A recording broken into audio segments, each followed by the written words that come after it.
اور آپ صلی اللہ علیہ وسلم کی نیابت میں یہ محنت اللہ پاک نے ہر امتی کے ذمہ لگائی.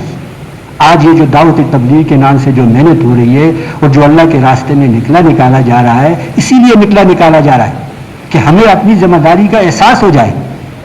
ہم اپنے آپ کو صرف دکاندار، ذمہ دار، ملازم، بیوی بچوں والا سمجھ کے زندگی نہ گزاریں. ہم اپنے آپ کو حضور صلی اللہ علیہ وسلم کو امتی اور حضور صلی اللہ علیہ وسلم کے کام والا سمجھ کے زندگی گزاریں.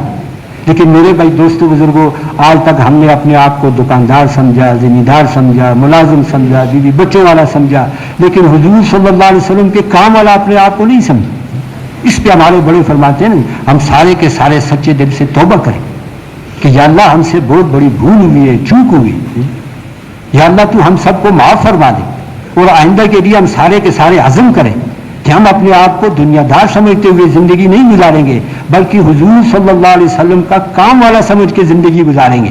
اس کی سب بھائی نیت کرتے نا جی انشاءاللہ. تو میرے بھائی دوستوں بزرگوں، جو ہی ہم نے اپنی نیت کو بدلا تو پھر اللہ کی نگاہ بھی بدل گئی. اب اللہ پاک جو ہے نا جی ہمیں ایک دکاندار، ذمہ دار، ملازم، ہاں جی بیوی بچوں والوں کی حیثیت سے نہیں دیکھ رہے، بلکہ اپنے حبیب حضرت محمد صلی اللہ علیہ وسلم کے کام والے کی حیثیت سے دیکھ رہے ہیں. اب ہمارے ہر عمل کا اثر پورے عالم پہ پڑ رہا ہے. ہم اپنی مسجد میں تعلیم کے حلقے میں بیٹھے ہوئے، اس کا اثر پورے عالم میں پڑ رہا ہے. ہم اپنے محلے کی گلی میں گشت کر رہے ہیں، اس کا اثر پورے عالم پہ پڑ رہا ہے. ہم کسی کی بیٹھک میں بیٹھے ہوئے اس کے ساتھ ایمان یقین کی بات کر رہے ہیں، کسی کے دروازے پہ کھڑے ہو کر اس کے ساتھ ایمان یقین کی بات کر رہے ہیں، تو اس کا اثر سارے عالم پہ پڑ رہا ہے. اس لیے کہ ہم تو عالمی نبی کے عالمی امتی ہیں. ہمارا ہر عمل جو ہے وہ پورے عالم پہ اس کا اثر پڑ رہا ہے، پورے عالم پہ.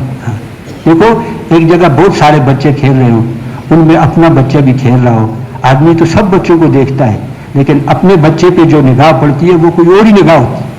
جو ہی ہم نے اپنی نسبتوں کو بدلا، اب اللہ رب العزت کی نگاہ بدل گئی.